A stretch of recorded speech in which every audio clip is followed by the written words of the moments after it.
अस्सलाम वालेकुम क्लास स्वयं कैसे हैं आप लोग। पहले हमने अपना सबक पढ़ा मेरा देश। अब हम अपने सबक की मश्क जो है वो करने लगे हैं। आप सब ने अपनी बुक निगारे उर्दू जो है उसका पेज नंबर 127 जो है 127 सफ़ा नंबर वो ओपन करना है। सबसे पहले जो हमारे पास आएंगे वो है सबक के अहम निकात कि हमने जो नज़म पढ़ी है उसके अहम निकात क्या हैं। तो हमने जो नज़म पढ़ी है उसके अहम निकात दो हैं। सबसे पहला वाला क्या है, हमारे देश की हर शय हसीन और दिलनशीं है कि हमारा जो देश है पाकिस्तान वो बहुत खूबसूरत है। उसकी जो हर चीज़ है वो बहुत ज़्यादा खूबसूरत और दिलनशीं, ये दिल को अच्छी लगती है। दूसरा पॉइंट है, हमें चाहिए कि उसकी तरक्की और तहफ़्फ़ुज़ के लिए अपना तन मन धन कुर्बान करने से दरेग ना करें। हमें चाहिए कि हम अपने मुल्क की तरक्की के लिए किसी भी हद तक जाएं और हमें जो है उसकी तरक्की में हिस्सा डालना चाहिए। उसके लिए हमें अपने तन मन और धन जो है उसको भी कुर्बान कर देना चाहिए। ठीक है, तो अब आपको समझ आ गई होगी कि हमें पाकिस्तान के लिए क्या करना चाहिए। हमारा इतना खूबसूरत मुल्क है। अब अगला क्वेश्चन जो हमारा मश्क का पहला सवाल है वो मश्क के सवालात के जवाबात लिखें। अब साथ साथ आप जो हैं वो अपने जवाबात लिखते जाएंगे। मैं आपको जवाबात बताती जाऊंगी और आपने जो है वो लिखते जाना है। अपनी अब नोटबुक आप ओपन करें और सबसे पहला जो सवाल है वो है जी, हमें अपने देश के लिए क्या करना चाहिए। तो हमें अपने देश के लिए क्या करना चाहिए, हमें अपने देश की तरक्की के लिए तन मन और धन से कोशिश करनी चाहिए, हिस्सा डालना चाहिए। फिर है दूसरा आपका बेजवाब सवाल है, पाकिस्तान आंखों का तारा से क्या मुराद है। तो इसका जवाब है, पाकिस्तान आंखों का तारा मतलब है कि हमें अपना मुल्क जो है वो बहुत प्यारा है, हमें अपना मुल्क बहुत ज़्यादा अजीज़ है। उसके बाद सवाल नंबर जीब है, हमारे देश के खेत मैदान और दरिया कैसे हैं। इसका जवाब है, हमारे देश के खेत मैदान और दरिया बहुत खूबसूरत हैं। फिर है सवाल दाल, ऊंचे पर्वत से क्या मुराद है। इसका जवाब है, ऊंचे पर्वत से मुराद ऊंचे ऊंचे पहाड़ हैं जो हमारे मुल्क में मौजूद हैं। तो ये आपको सवाल जवाब आपने लिख लिए होंगे। आपका पहला सवाल कंप्लीट होता है। अब हम अपने दूसरे सवाल की तरफ जाते हैं जो कि है मुश्किल अल्फाज के मानी। ये अल्फाज हैं और ये उनके मानी हैं। आँख का तारा यानी बहुत प्यारा, पाकिस्तान हमारी आँख का तारा है यानी पाकिस्तान हमें बहुत ज़्यादा प्यारा है।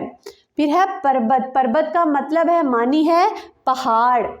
फिर है सुहानी, सुहानी का मतलब है खूबसूरत दिलनशीन। फिर है जी ठाठ, ठाठ का मतलब है शान सज धज। ये हमारे अल्फाज मानी जो हैं वो यहाँ पे कंप्लीट होते हैं। उसके बाद हमारे पास अगला सवाल है, सवाल नंबर 2, इन अल्फाज को जुमलों में इस्तेमाल करें। अल्फाज आपके सामने लिखे हुए, आपने इनके छोटे छोटे जो है वो जुमले बनाने हैं। चले हम अपने जुमले साथ साथ बनाते हैं। मैं जुमले बोलती हूँ, आपने जो है वो लिखते जाना है। सबसे पहला लफ्ज़ है मैदान, मेरे घर के सामने एक मैदान है। सबने लिख लिया, ठीक है। नेक्स्ट हमारे पास आता है जी गुलशन, गुलशन का मतलब है बाग, गुलशन में बहुत ज़्यादा फूल हैं, ये उसका जुमला है। तीसरा लफ्ज़ है बच्चे, बच्चे बाग में खेल रहे हैं। उसके बाद है नहर, लाहौर में एक नहर है। नेक्स्ट जो हमारे पास लफ्ज़ है वो है रोज़ो शब यानी दिन और रात। तो उसका जुमला है, हमें पाकिस्तान की तरक्की के लिए रोज़ो शब मेहनत करनी चाहिए। ठीक है, ये आपके अल्फाज जुमले जो थे वो आप सब ने लिख लिए होंगे।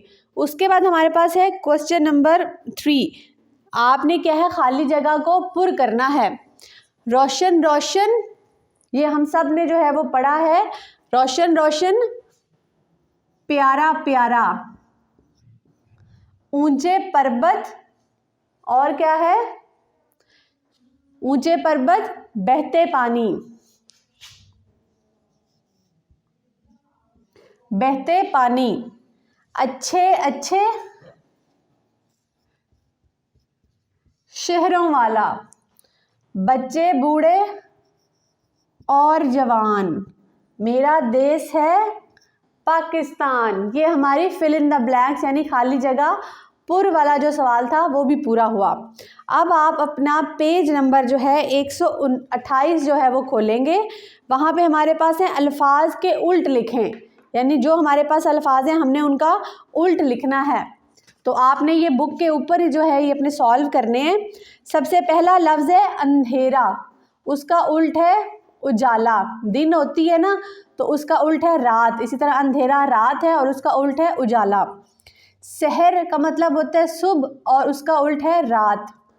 धूप, धूप का उल्ट है छाँव। ऊंचा, ऊंचा का उल्ट है नीचा, जिस तरह ये ऊंचा है तो इसका उल्ट होगा नीचा। फिर है पस्ती, पस्ती का मतलब है उल्ट है बुलंदी। उसके बाद है लफ्ज़ काला, काला का उल्ट है गोरा। ये हमारे अल्फाज के उल्ट जो हमने लिखने थे वो हमने लिख लिए हैं। उसके बाद हमारे पास आता है सवाल नंबर 3, जिसके हैं मुज़क्कर लिखें, मुअन्नस लिखे हुए हैं। आपने इसके सामने जो है वो मुज़क्कर में बोलूँगी, आपने सबके मुज़क्कर लिखने हैं। कबूतरी, कबूतर। बच्ची, बच्चा। बकरी, बकरा। घोड़ी, घोड़ा। शहज़ादी, शहज़ादा। धोबन, धोबी। ये हमारे अल्फाज मुज़क्कर और मुअन्नस हो गए। उसके बाद आपके पास क्वेश्चन नंबर 4 आता है कि आपने दुरुस्त जवाबात पर टिक का निशान लगाना है। जो आपको उनके नीचे दिए होंगे जवाबात, उनमें से जो सही होगा उसके ऊपर आपने टिक का निशान लगाना है। सबसे पहले शायर जानो दिल कुर्बान करने को तैयार है किस पर? पाक वतन के लिए, रुपए पैसे के लिए, शोहरत के लिए, मेहनत के लिए। करेक्ट आंसर जो है वो है अलिफ, पाक वतन के लिए। उसके बाद है क्वेश्चन नंबर 2, नज़म के दूसरे बंद में जिक्र है कुदरती मंजर का, इल्म अदब का, जुर्रत व बहादुरी का, बच्चों और बूढ़ों का। तो हमारे पास जो करेक्ट आंसर है वो है कुदरती मंजर का। फिर है तीसरा, नज़म के आखिरी बंद में शायर ने तालीम दी, शोहरत की, मेहनत की, शराफत की और कुर्बानी की। तो शायर ने जो तालीम दी थी वो थी मेहनत की, कि हमें अपने मुल्क के लिए मेहनत करनी चाहिए। सवाल नंबर 4 है, इस नज़म के शायर का नाम क्या है? मैंने आपको शायर का नाम पढ़ के सुनाया था। तो ऑप्शन है हमारे पास इस्माइल मीठी, रफ़ीक अहमद ख़ान, सूफ़ी तबस्सुम और अल्लामा इकबाल। तो करेक्ट आंसर जो है वह है रफ़ीक अहमद ख़ान। ये हमारी आज के सबक की मश्क भी कंप्लीट हुई। अगर आपको कोई भी चीज़ समझ नहीं आई तो आप अपने स्कूल कॉल करके अपनी टीचर से रब्ता कर सकते हैं। Thank you.